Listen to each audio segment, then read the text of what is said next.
Three, two, one. Welcome back to another episode of the Blue Collar Bench. We're here to talk about some sports, and we got some good ones to get into. We do. More of an eventful weekend than prior. Yeah, definitely. So we got something to talk about today. Definitely more in there. Some interesting things. Some things I don't really haven't seen before. I mean, starting off with the race. Okay. Going NASCAR. A photo finish.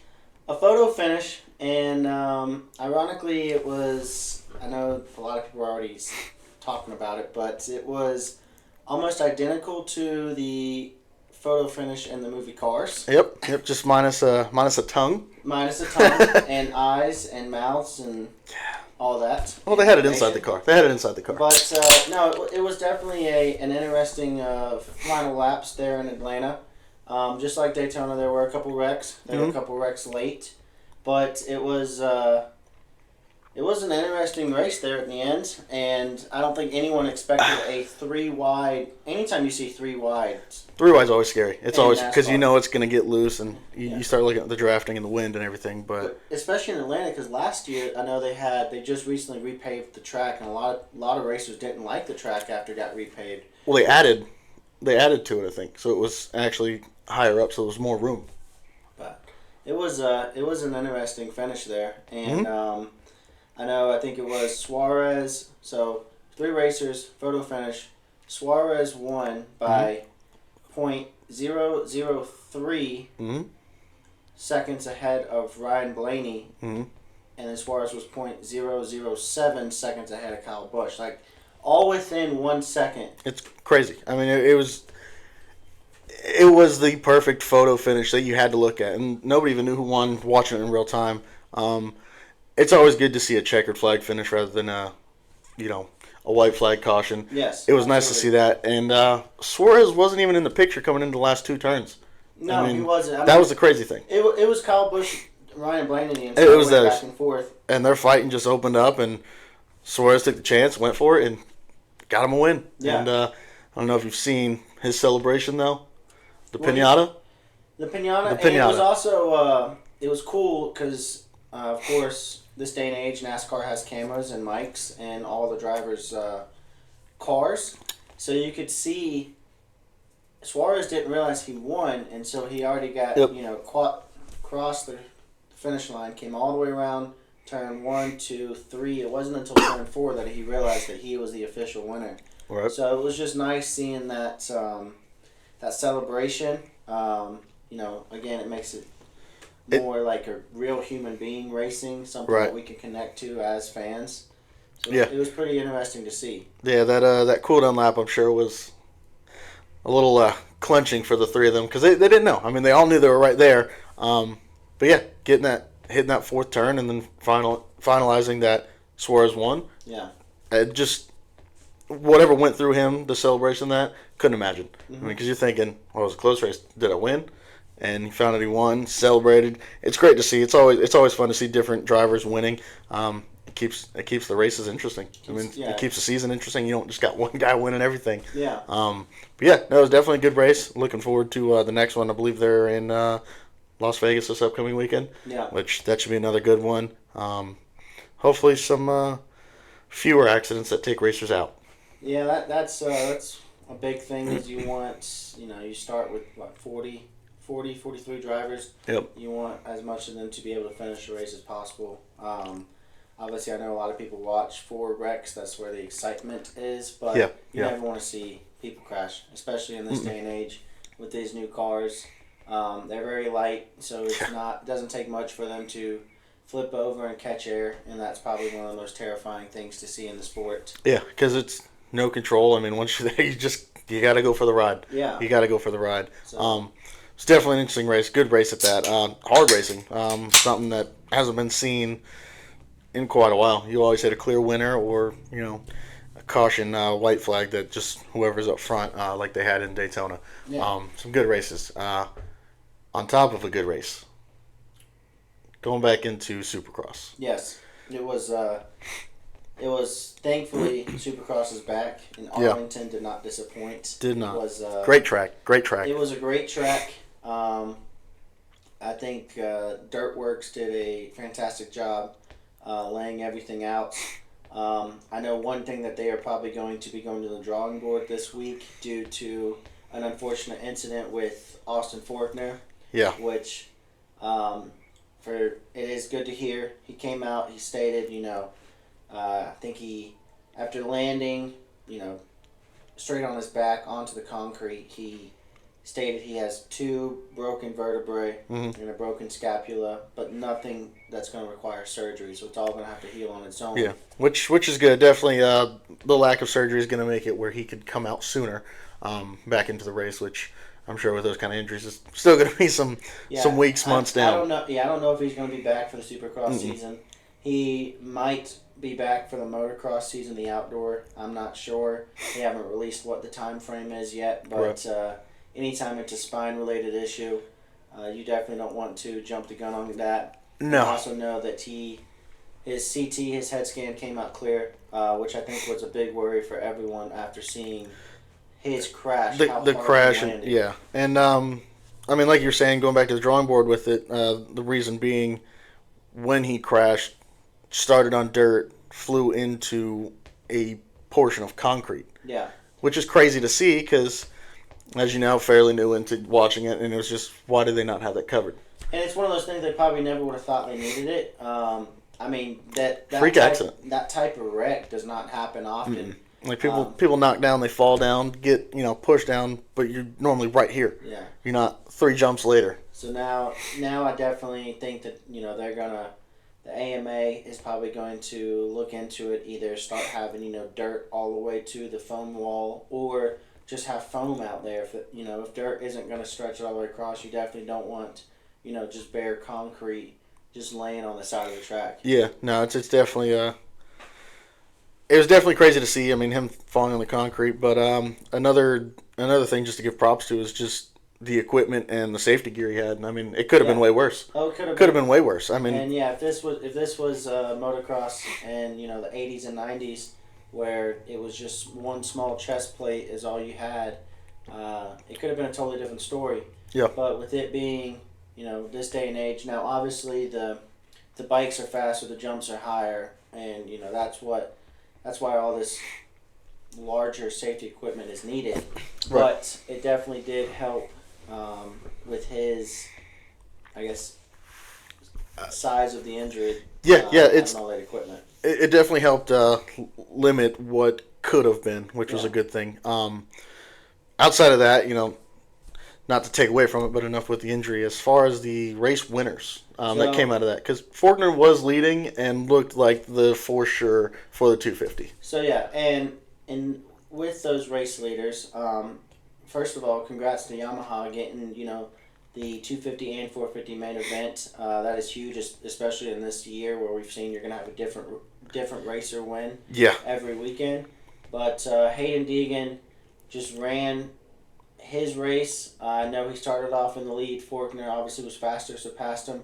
But Deegan also didn't make any mental errors, didn't make any mistakes. Rode his bike how he wanted it, felt very comfortable, which was huge after the first round where he basically didn't get any championship points or very little. So this was good to see him as a young rider realize that, hey, as much as I want to win this race, which he did ultimately end up doing that, but he never looked like he was pushing himself too hard. He was focusing on the task at hand of just try to get on the podium, get some good championship points. 250 season's a lot shorter than 450s, so he knows that every race counts. For him. Yeah, there was no unnecessary risk, and it ended up working out in his favor, getting that win at the end of the night.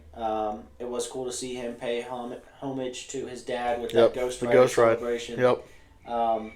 Again, something that we have not seen. I don't think any rider has really done that since Deegan's father. No, it was definitely cool, and I mean, it wasn't even a second thought. I mean, finished and went for it. Crazy race, great race for him. I don't know how it would feel after being second and watching Faulkner get in that accident, because they still had 6-7 minutes left in the race. So it wasn't late in the race. I mean, Faulkner was up ahead, and he was going to make Deegan have to. He was going to have to push it. Faulkner wasn't just going to lay over and let Deegan pass him. I mean, he was the fastest 250 rider of the night for sure. Yeah. His bike was just floating. Yeah. But yeah, no, it was good to see him, keep his composure after seeing something like that, because he is still young.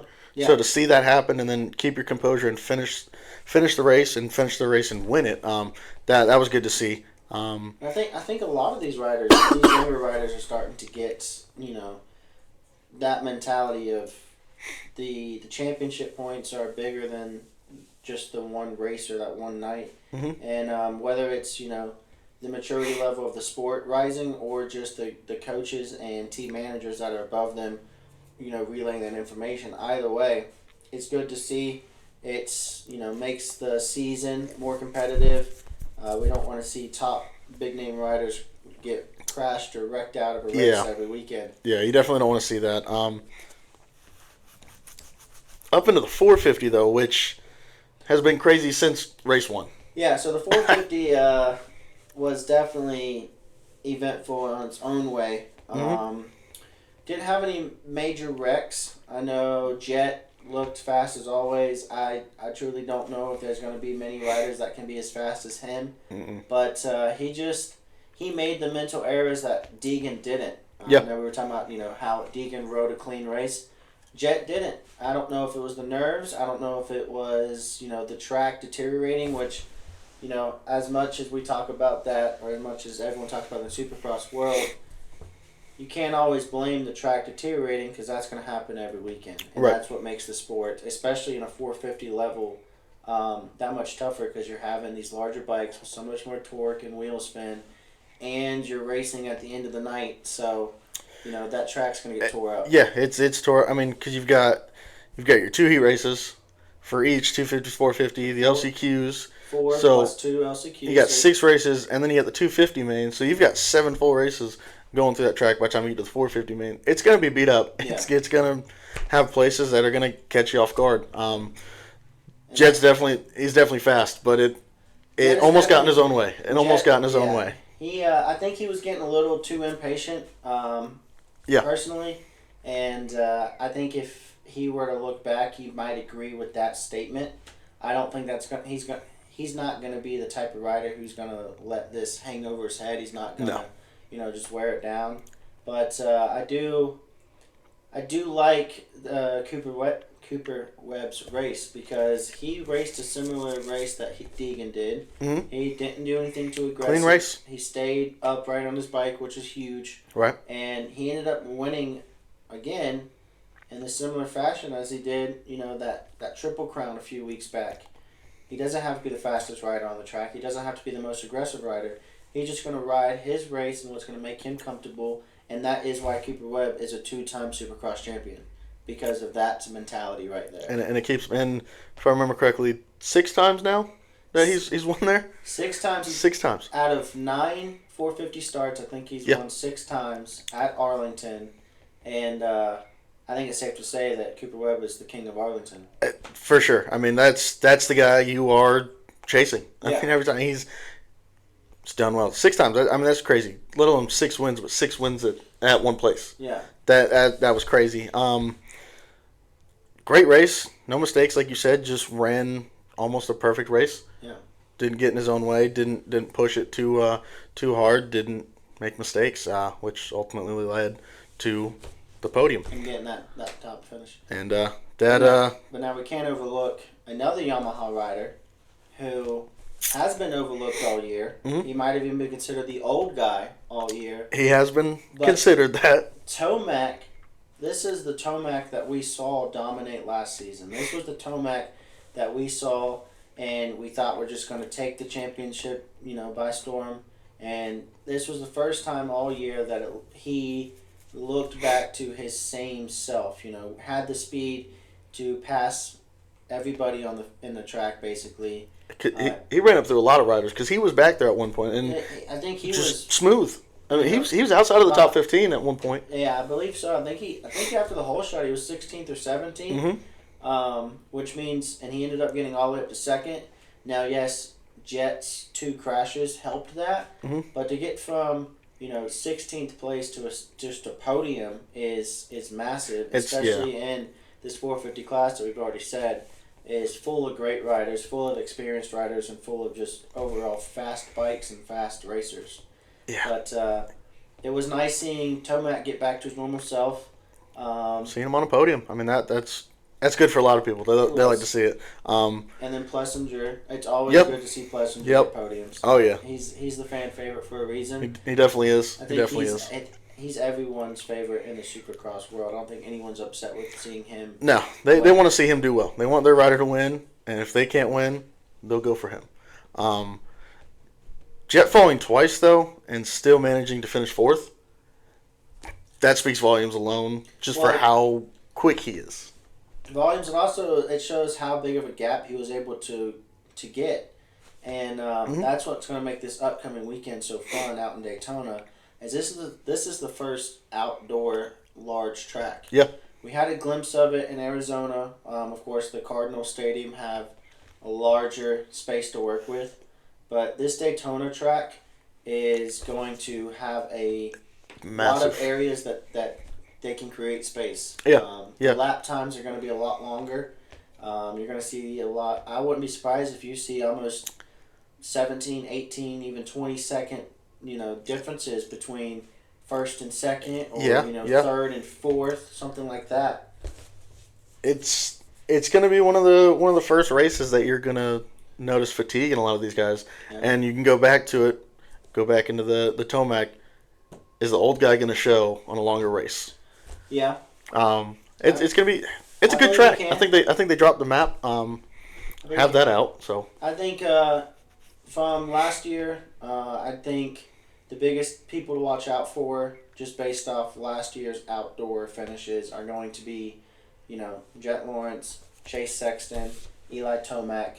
They've been the ones that have been, relatively faster when it comes to these larger, more open tracks. And I'm excited. These are my favorite races to see. Mm-hmm. It's going to not only, make the gaps between racers larger, it's also going to shorten the number of laps that they have to make. Yep. So they're going to have to be very comfortable with just about every portion of the track. And it also means there's going to be more features. I think we looked at the track map. There's going to be a couple split lane sections. Mm-hmm. There's obviously going to be a large sand section like there always is. And there's going to be a lot of, I think there's 2, maybe 3 whoop sections that are going to get tore up. Very, very quickly too, especially with all the riders, like we said. You got your heats, LCQs, and then the main, so it's going to tear it up. I think the whole shot's going to be interesting. The whole shot's going to be interesting, and then another thing that makes these races so much fun is they can go up in a gear. Instead of staying in second and third gear, this is the first time we're going to get to see them possibly get up to that fourth gear. Right. Depending on, what the scenario is, what rhythms they're taking. I wouldn't be surprised if we see a couple of quad jumps. That's going to be... It's going to happen. Yeah. I know Anderson's done a couple this year. Yep. He's probably going... That's another name who does really well in these outdoor races. If he can keep the bike upright and stay out of traffic, Anderson can steal a win this weekend. I believe it. I could see that. It's going to come down to who's going to not make the mistakes. I mean, because that seems what it's doing. And the mistakes by Jet this weekend made the playoff race that much tighter. Yeah, I mean, still got the red plate. He still has the points lead for the season, but now he's only got a 3-point lead over Cooper Webb. Yeah, and we've already mentioned that you don't want to get into a nail biter race with Webb just because he is that veteran rider. He is a 2-time champ for a reason, and I think Cooper is exactly where he wants to be.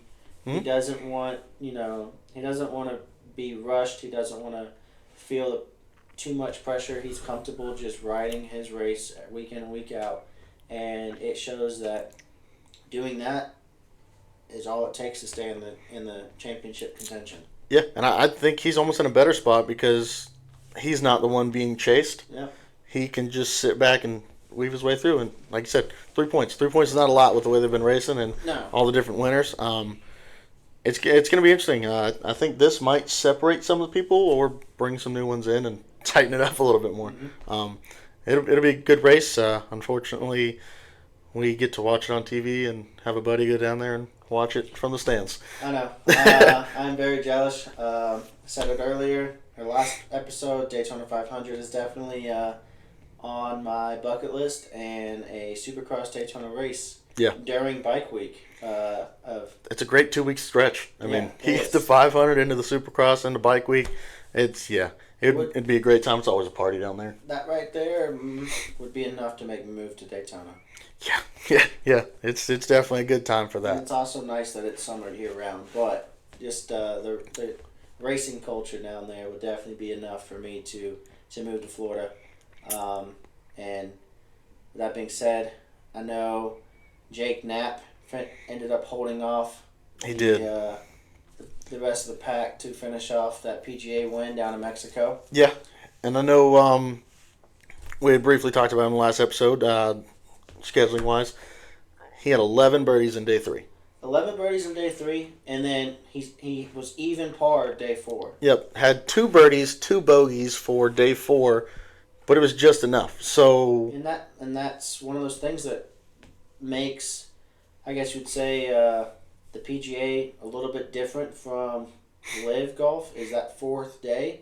Yeah, it's important to have that 4th day so you can have a chance for these golfers to fight back. But also shows that if you are able to get out of here, it also shows that if you are able to get a strong enough lead like Jake Knapp had and just hold on. Because it was what, four strokes going into day 4, and he didn't gain any strokes, so he's not out there chasing strokes. Yeah. He's not chasing any birdie. He's just out not messing up, which was crazy because you can shoot 8 under one day and then even par on day 4, and you still win by 2 strokes, I believe. I think it was 19 and 17. Yeah. But then the previous week, you had a guy come in from the field, shoots a -9 to take the lead. Yep. So you really never know what's going to happen on that 4th day, and just don't mess up. That's what I wonder. I would love to maybe get an answer from a pro golfer with this. But do you think they know what the other players are scoring as the round goes on? Because I believe they do have scoreboards around the field, and from a lot of the holes you can actually see the main scoreboard that they normally keep around hole 18. Yeah. So it shows, at least the first few, so they know where they're at. They can see. A lot of them don't like to look at it, though. A lot of them have come out and said, I won't look at the scorecard or the scoreboard because they don't want to get it in their head, I'm 3 behind or I'm only 2 up, because then that's where it starts. It's a mental game. Because, you got to think, the leaders always tee off last. So the leaders tee off at 2 o'clock. Yep. So they can see. So I wonder if they're paying attention to those 12:30, 1 o'clock tee times, or tee off groups that, There's definitely a few. I mean, you got to look at last week. Hideki posted a number, and there were still 3 more groups behind him. They saw it, and they're like, that's the number we got to go for. They couldn't get it. So they knew what they had to play for. They weren't playing to just keep going. They're like, all right, well, I got to get to 18. That's all I need. Yeah. So they do have the option to see it. They can see what people post going into the clubhouse before they finish. But typically, it's normally just the last 2 groups that are in contention. You don't expect a guy 4 groups back to make a jump like that. Yeah. And then, Knapp just had a phenomenal weekend. Good enough cushion to just coast. Yeah. This week, They haven't released it. They haven't released. It used to be the Honda Classic, and now it's the Consignate Classic. Yes. I don't know how to One of pronounce those. Well, but it's down, Palm Beach, Florida. They haven't announced who's all going to be playing in it as far as the groups and the tee times. But they did just have the match last night. Down Rory took it, I believe. He had Rory and Rose Zhang on his group. Yep. So I didn't get a chance to watch that. I seen clips. I really didn't. It was the one time it wasn't really publicized anywhere that I noticed. Like I just happened to see it on some clips. I'm like, oh, when's this? It was on now. Yeah. I was like, oh, some beautiful shots. So they just have a good time. They have fun. On the Mike's Holmes team, Lexi Hall. I think she. Someone highlighted she might have got an eagle. Yeah, $200,000 eagle if I remember correctly. That's what it was. That eagle, and I believe it was the $200,000 that went to charity. So that's what they were playing for. First one to get an eagle gets this to their charity. So it was cool to see that. It's always cool to see them give back because I know we always look after the tournaments. We want to see, all right, it's a $20 million prize purse. What are they getting? Yeah. We like to see those numbers. But then when you see those numbers being given back, that's always a good thing to see. Yeah. I really don't know much about this course as far as who's your main guy. Like I know there's been previous ones like, oh, it's Max Homa, he's won this, or Roy's won this. This one's normally pretty open. It's kind of like anyone can go in. Yeah. I think the tee times, the groups that they're going to set up are going to be fun. I think they're going to try to make it entertaining. They're going to put, like Jordan Spieth, Justin Thomas together. They normally have them together on day one. Yeah, especially in the early days. I think that'd be cool to see. That's what the fans want to see. I think, unpopular opinion, they need to do more mic'd up golfers throughout the tournaments. Yeah. It's a huge hit in professional football. Yep. There's been bits and pieces of some clips going around where you have these conversations between the golfers and the caddies. I think they need to bring that more into it, especially when they have a chance to have these groups that are fan favorites and these groups that that these players are. Because you have your featured groups and you have your main group. Even if they don't put the mic on the golfer because you don't want to interfere with them, just put it on the caddy. Just put it on the caddy, yeah. Yeah, the caddy he's always close enough to hear something, and just a little bickering back and forth because they've played with these guys for years. It would be fun. Baseball actually started doing it with some of the outfielders last year. Yeah. They'll just put an AirPod in, they'll just start talking to them, and they're just talking about their game. What are they seeing? What are they looking at? And it basically gives you the inside view of it. Speaking of baseball, though, I know we haven't really watched a whole lot of it right now because it is just spring training and they're just trying to figure out their lineups. And there's been a lot of teams in double-digit scoring. Mm-hmm. I believe the Yankees scored 20 points the other day. That's crazy. 20 runs. Yeah. It's crazy. Granted, it is just spring, and they're putting a lot of pitchers out there. One of the big things that came out also, Shohei Ohtani went to the Dodgers, had his first at bat for the Dodgers, hits a home run. Yeah. You can't have a better first at bat with a team. You gotta do something big when you have a contract inside of his. His contract is crazy, and it's well deserved. He's a two-way player, phenomenal pitcher, phenomenal hitter. Always played DH typically when he was with the Angels. I'm interested to see how that team does because they definitely spent some money this year. They definitely spent some money. And I don't want to say they're trying to buy a World Series, but at the same time, it's a business. You got to do what you got to do to get to the World Series any way you can. Mm-hmm.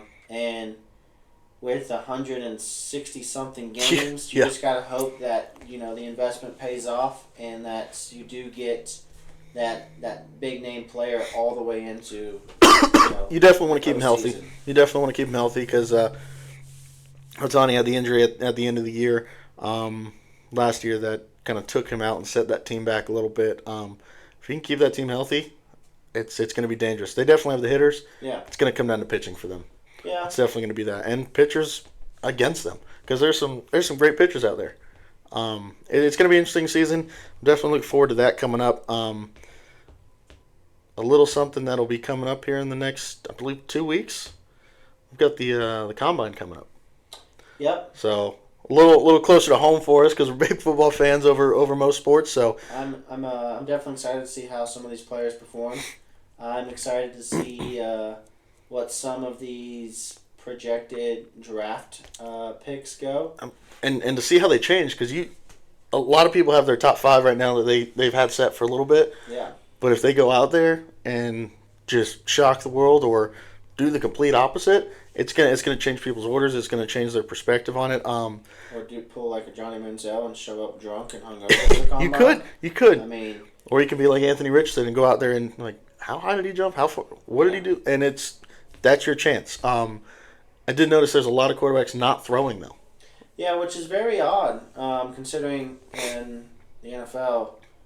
You have to throw football. You wanna know, and it's just out here like, are you trying to keep it secret? Like we got film on you for 4 years in college. Like we know. And I will say the funny one, JJ McCarthy came out and said, "I'm gonna throw," And people were like, "Oh, it's a good thing because we didn't get to see throw much in college because they're always like, oh, they just handed the ball off." But I mean, they have fun with it. I mean, it's comical. It's social media. They're gonna have a good time with it. But I think he's gonna probably boost his draft stock with this. I think it's gonna be a good thing for him. There's also going to be some sleepers, I think, that come out that people don't even know their name yet. yeah. It's going to be interesting. It's going to change a lot. I didn't even know the kid's name until he whooped us in the bowl game. That running back from Missouri. I gotta do my homework. I'll add his name in the editing, but I'm curious to see where some of these, like you said, some sleepers, some players that weren't on, the headlines week in and week out, where they fall. I'm also curious to see as the combine goes on how many people trade picks to try to move up in the draft. I think that's going to happen a lot. Yeah. I do think there is some things in the works right now when it comes to picks. Saw a rumor of Justin Jefferson. It's just a rumor, Pat. It's just a rumor, but it's a crazy one if you think about it. But then again, yes, you're right. They're saying, now this is just word, it could just be a regular average Joe on the street. They're saying people close to the Chiefs community, they are trying to trade quite a few picks away to get Justin Jefferson, which would be crazy because he is a generational talent. He is. And they didn't have a receiver, and they won the Super Bowl. And, see, the reason why I say it's just a rumor because I've read the Vikings GM just came out and stated that he had and still has no intentions to trade Justin Jefferson away. Mm-hmm. Obviously, there's been some talks that they might trade Kirk Cousins away, depending on if they pick up a QB in the draft. But it's going to depend on that. I mean, if we've been fooled before, we've been lied to before. But if you get something across the desk and it's like, sorry, bud, I can't pass this up. You got to go because it's a business decision. It's a business, and they do have receivers behind that could take over. Jordan Addison came in as a rookie. When Jefferson was out, he could still do it. I think if the Vikings trade Justin Jefferson, then they basically are stating, we're not division contenders this coming up year.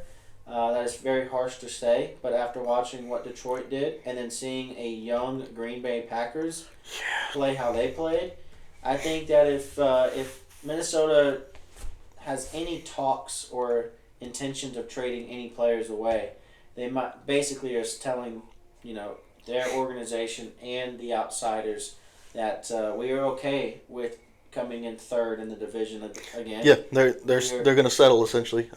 They're kind of almost in a slight rebuild to get younger, kind of like the Lions did. It'll be interesting. I think the next couple of weeks, trades, players, the combine coming up. This is what we look forward to because this is going to set up the start of your season. Mm-hmm. You're looking at your draft picks, who you're getting. Detroit's shown it for the last 3 years. Draft picks and who you get and do your homework, it does make a difference. All the draft picks the last 3 years have been big-name players for them. They've been doing well. I'm hoping we can keep drafting like that again. It'd be crazy. I think we still have a couple more years till we get a first-round draft pick. So yeah, that's a. There's also a rumor about trading. Watson. There's trade rumors everywhere. There is rumors that the Browns and the Giants were going to work out a trade for Deshaun. I don't see it happening, and if it does happen, I think I'm going to be even more mad than when we first traded for Deshaun. Because if we get rid of Deshaun, we still have to pay him wherever he goes. Yeah, you're definitely going to be on the hook for that contract. So if we're gonna pay a player, he should play for us. You're going to pay him to essentially beat you at some games. Yeah, probably. I mean, because that's what it comes down to, and I don't think he's going anywhere. I think he's going to be your quarterback, broken or not. The Browns owner came out and stated that he has full faith in Deshaun and does not want to get rid of him. But again, money talks and draft pick talks, and we need both of them right now. So who knows? Could be interesting. A lot of things are going to change here soon. It's about to be March. Things are going to start happening quickly. A lot of things are going to be going at once. All sports are about to be in full swing, even with NFL's kind of lulled down, but combine, draft, that's it's season talks for him. Yeah. It's gonna be interesting. There's gonna be a lot. We're gonna have some homework to do, especially on these new sports we're trying to get into. We got some homework to do. But before we head out, I do want to ask, if 2 weeks away from Full Swing Season 2, might even be less than 2 weeks away. I think it's actually a week from tomorrow. Yeah. I think it is a week from tomorrow. We all saw Season 1. Mm-hmm. It blew up. It helps the game of golf. It makes you understand the game a little bit more. Understand the players. Yeah, and understand the players. So what are you most excited for to see in Season 2? I'm interested to see how much more comes out about the LIV and PGA conflict or That's what come together. There might be some answers in there that they have yet to release. Because if we remember last summer, Mm-hmm. when PGA announced that they were partnering with LIV, the players blew up. Yep. All the players were, vocally upset. And that was the first thing, is Netflix put out a tweet that said, "You're absolutely right. We were filming during this news. We Mm-hmm. have it all on tape." And they caught it all. They got live reactions from these guys. So I hope that's in there. I really do. I hope that's in there, and I think that will be the best answers that we're going to get with the impact of PGA and LIV joining together. Yep. And then also maybe shine some more light into the hostility between the two programs, because I think even though PGA and LIV are in one partnership, they're still not letting LIV golfers into PGA events. Yeah, they're not in the Masters. They're civil. They're civil with them when it comes down to being partnered. I know the biggest thing was these players are leaving. Why are we still letting them come in to our main events? Yeah, and they're not as of right now. No. But it will as the season goes on. They won't be, the LIV golfers won't be in the Masters. Mm-hmm. But you probably will have some LIV golfers in the U.S. Open. Yep. And in the Open. Yep. Out in Europe. So. Yep, and that you always got the Ryder Cup too. They're going to be around in that. I do think they're going to have to figure out something quickly, because if they keep pushing them away, the LIV field is night and day difference from the PGA. The only good thing with the PGA is it's allowing these younger kids to come in and have a chance, get a shot, and they've shown they can do it. But if they did a head-to-head tournament, I'm taking LIV 10 out of 10 times. Yeah. They've got golfers we've watched for years that are putting up crazy numbers. Mm-hmm. And they're healthy, they're refreshed, because I think John Rahm comes out and he said, I'm playing the same game I love, but I have less of that and more free time, because he's only doing it 3 days. That 4 days, it's 5 or 6 by the time you do travel and everything. So I do think there's some things that are going to get implemented. It'll be interesting to see. I do think Full Swing is going to answer to that, and I'm looking forward to watching that. Like I said, I believe a week away from tomorrow. And one last thing. Okay. The Purdue basketball game, or Wake Forest. Wake Forest with Duke. Wake Forest with Duke, and Wake Forest wins it. The court gets stormed. A player from Duke gets injured and cannot walk off the court. So, should the NCAA ban court storming? There's got to be some regulation to it. Can you storm the court? I like the idea of it. There should be a delay to get the players off. Well, there already is. It's a gray area. Yeah. There already is. If you've ever been to an NCAA event, I've been to multiple football games when I was going to school. There is a delay. At the end of any event, there is a 10-second clock that is aired to the crowd. You have to wait 10 seconds before you're allowed to storm the field, and vice versa, allowed to storm the court. Nobody pays attention to it. You're not stopping 20, 30,000 people in some of these games. They're not going to sit here and wait 10 seconds for their excitement. It's a lot. When I was going to Clemson, I was on the hill, which if anyone watched a football game, you know it. And we had to jump a fence to get to the field. Mm-hmm. The security guards would watch us jump it and then he would try to stop one, and then 50 more would follow. A stampede. So You're getting out of the way. It doesn't happen, and there's no way of doing it in basketball because, like you and I were talking about, you're on the court. Yeah, they're playing here like they are playing right here. Yeah, you can get up and you're there. Yeah, so you either have to allow it or not allow it at all. And then even then, the difficulty is how do you stop it? Because even if you say no to court storming, they're going to have to... A bunch of drunk college kids ain't going to listen. They're going to storm the court no matter what. Yeah, and you're not stopping them. And even if you put up a barrier or something, they're not going to because it is a business too. They like the ticket prices of those floor seats. They're going to keep people there. I think it was one of those freak accidents. It's unfortunate. I did watch it a few times, though. I don't think it was really as bad. I think someone just stepped on his foot. Yeah, I think but still, unfortunate event. Because had it been worse, had he got trampled, that's a lot of people rushing the court. It's a potential NBA first-round draft pick right there. Yeah, especially coming out of Duke or Wake Forest. You know what they could do is just, let kids storm hockey games, and then they'll learn real quick that you can't run out there like that. I'd be real impressed to see him get over those, 10-foot glass walls. If people are storming that, I'd be more scared of those. Yeah, you're right about that.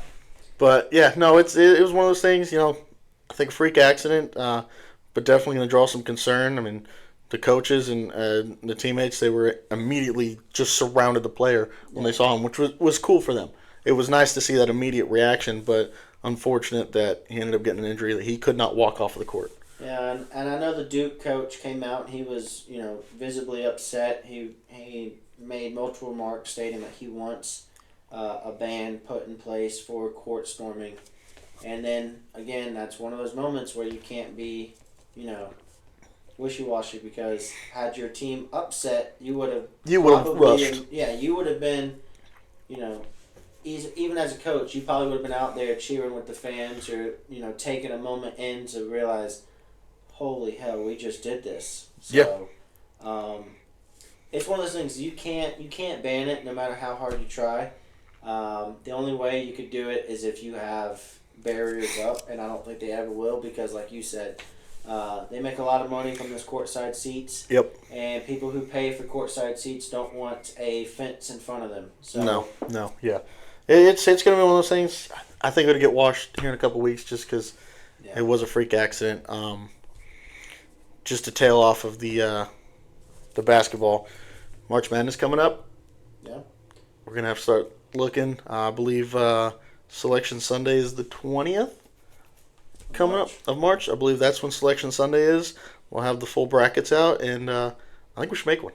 Make a bracket? I think we're going to make a bracket, see how it goes. I'm pretty sure if there's 32 teams, I'll probably lose the first 30. It just happens that way. You never know. Because then you always got someone like Loyola Chicago that's going to come in and get to the Final 16, Final 8, and you're like, nobody had that. No, but I would like to make one, see how we do. And we can even get it, put it up here, and we'll track it along as it goes. It's something to follow through, and we'll see what we do know about basketball. Yeah. Probably not a whole lot. Probably not a whole lot. Probably a lot of people out there are going to have better brackets than us, but we're going to have one. Yep, got that. And then for wrestling fans as well, you got March Madness. Yeah. Be following that along a little bit, going through Flow Wrestling. Yeah. Got to keep up with it, see how it's going. Other than that, there's some good stuff coming up this weekend. Looking forward to it, and we will definitely be back to talk about it. Yeah. See y'all next week.